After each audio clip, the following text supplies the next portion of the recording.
Welcome back to the Grinning Goats Rise of Shadows. That's the expansion's name.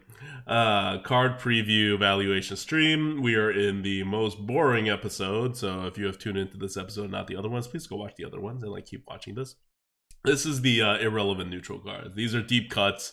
You're not going to see them in the arena. They're probably all guaranteed to be 7th bucket. If they're not in the 7th bucket, don't ever take these cards.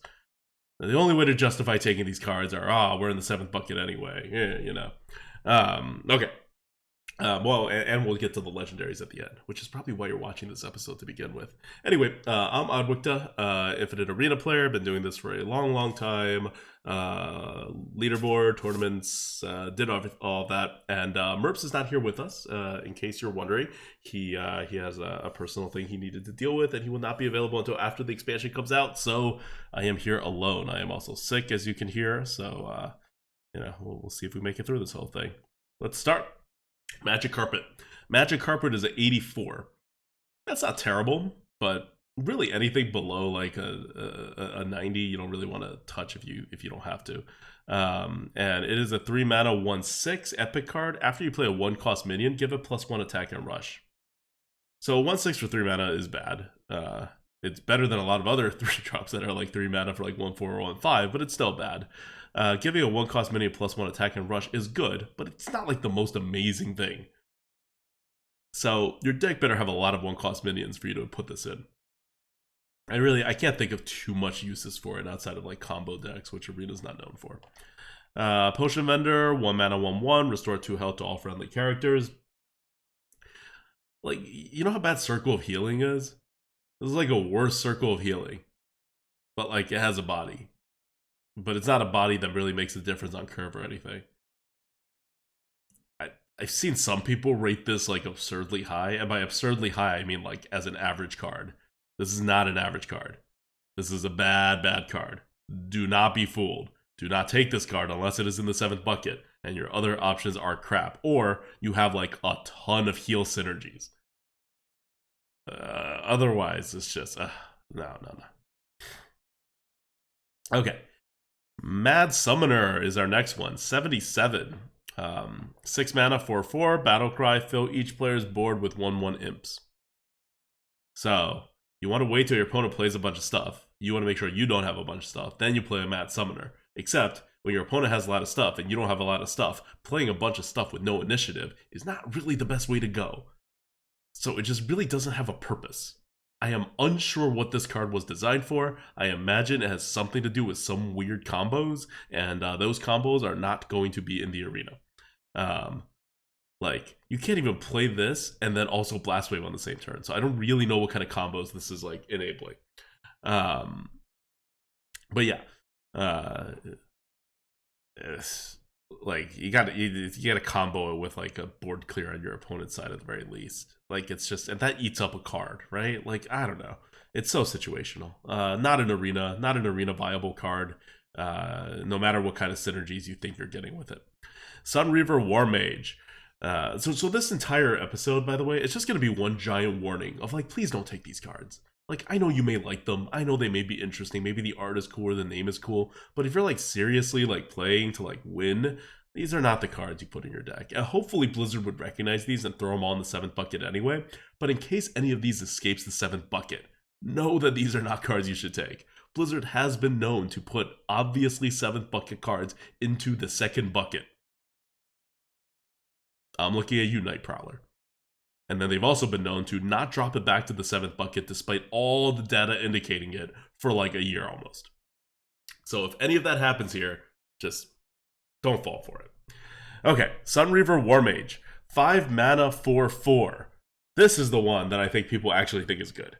The other ones, I don't know how many people think those are actually good. But Sunreaver Warmage, I think, has some fans. 5 mana, 4/4, battle cry. If you're holding a spell that costs 5 mana or more, deal 4 damage. 5 mana, 4/4, deal 4 damage? What? That should be a 7 mana card. That's amazing. And you don't have to play a 5 mana spell, you just have to have it in your hand, right? So why isn't this like at least a decent card? Well, it's not a decent card because there's not 5 or more mana spells. There are very, very few spells 5 or more mana. This set actually added a decent amount of them, but of the ones coming back, there's very, very few. So the chances of you getting one of them, and you're mulliganing all of them away anyway. So you have, like, assuming you're playing this on turn 5, let's say, you have exactly 5 draws to draw into this, minus whichever draw it took you for Sunreaver, because you have to draw the Sunreaver as well, right? So if you're wondering why we algorithm this stuff, all of this is algorithmed. It knows how to draw cards. It knows your odds of hitting your combos. Like, it's all math. And the math just comes out like really freaking low for this. You have like a 25% chance for this to trigger in any reasonable fashion. And when it doesn't trigger, it's a dead card in your hand because you're not playing a 5 mana 4/4. So dead cards in your hand are very, very bad. I know that we're going to get some pushback by this, but for the people who are pushing back on this, if you do happen to have a deck that has a lot of 5+ mana spells already, go for it, right? It's a high swing card. It'll be good in your deck. But don't do it prospectively. Like, don't do it with the anticipation of getting 5+ mana cards, spells. And overall, just know that it's not going to work out more often than not. Okay. Next one is a Whirlwind Tempest, 8 mana, 6/6. Your minions with Wind Fury have Mega Wind Fury.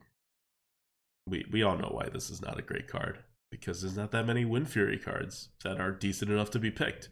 And because, well, actually, if you give a Wind Fury card Mega Wind Fury, you probably just win the game, like on reach, assuming you have a board, right? And the Wind Fury guy survived a turn already. Like, fine. But yeah, this is interesting card, but not for Arena. Heroic Innkeeper. Here's an interesting card. Common card, 8 mana 4/4, Taunt, Battlecry, gain +2/+2 for each other friendly minion. So you're probably not going to be able to play a lot of friendly minions, and this card someone's going to draft. I promise you, someone's going to draft this card, and they are going to play like a ridiculous card on turn 8. And you know those like really large taunts that don't exist anymore that I was talking about? Well, it's going to exist if this card gets buffed to like insane amounts. And it will at some point. But the chances are very low. And at that point of board dominance, you probably are going to be okay with just like a medium-sized taunt in terms of protecting yourself. So it's just like way to win more. And the downside is really big because you're hardly ever going to be able to play a card and then play Heroic Innkeeper on the same turn. And that's what really hurts it. So it's only the cards that you get back that your opponent did not like already remove. So don't get fooled by this card. It's a bad card. Azurite Elemental. 5 mana 2/7. At the start of your turn, gain spell damage +2. At the start of your turn, gain spell damage +2. So it doesn't even have spell damage when it comes out. It needs to live. It's probably going to live. It has 7 health. But still, right? Like, if it lives, it then gets spell damage +2. Woo. I don't think anyone's too high on this card. Okay. Now so that was like, what? That was a 70. Now we're going to get like a 68. Toxfin. 1 mana, 1/2. Battlecry, give a friendly Murloc poisonous. So it doesn't do much unless you have Murlocs. Here's the thing, though. Okay, I'll show you what Toxfin is in Druid, right? In Druid, Toxfin is a 70. Oh, that's not making my point at all. I was gonna say in Shaman it's really good, but apparently not. That's weird. I guess there's just like, I'm marking this down. I think this may be problematic. I'm marking this down because I would have thought that in Shaman, because there are so many Murlocs, it would be a lot better. But it's not. So I don't know. We'll see. Either way, the score is going to be around here. It's not a good card. You're not going to have that many Murlocs. The caveat was in Shaman you might, but I guess you also don't in Shaman. Oh well. Mana Reservoir is a 2 mana 06 card with spell damage +1. I don't have to say anything else about it. Underbelly Ooze is a 7 mana 3/5. After this minion survives damage, summon a copy of it. That's like a hurt copy of it. I don't know. It's bad. Um, you got to combo it somehow, right? With like repeated like damages and stuff. But it's 7 mana, so you can't even do it on the same turn, most likely. It's not an arena card. Unseen Saboteur, 6 mana, 5/6. Battlecry, your opponent casts a random spell from their hands. So, this is 36. At 36, we're getting to the never pick. Doesn't matter what you're comboing with, doesn't matter. Just never, ever, ever, ever pick it.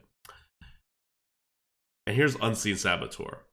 I know some people are going to look at this card and say, like, hey, it's a 6 mana, 5/6, and you just get rid of one of their cards. That's pretty good. That's like above average. But you have to think that sometimes, and this is not even the worst result, a 6 mana 5/6 with no ability is actually going to be better. This ability in Arena is a negative. A 6 mana 5/6 is probably going to be like a 50 or something. This is a 36. So you don't want your opponent casting a random spell from their hands, because like almost half the time, their spell is going to only help them. Like, you've played against Tome of whatever, right, for Mage, where the Tome adds random spells to the Mage's deck. It's generally good for your opponents to cast like random spells. So yeah, they do lose a card, but they are getting something out of it. And a lot of the times, they're just casting something that like draws them cards or like does something else. So it's very low rated by us. We say don't take it. Don't take the. It's also a lot of RNG, right? Because you can't have that good of a read on your opponent. So it's heavy RNG. Heavy RNG is bad for good players. Doesn't do a lot of things a lot of the times if your opponent has no spells, and a lot of the spells your opponent has, especially the ones that they're holding forever, are actually spells that they just like haven't gotten a chance to cast yet, and it actually is to their benefit to cast it.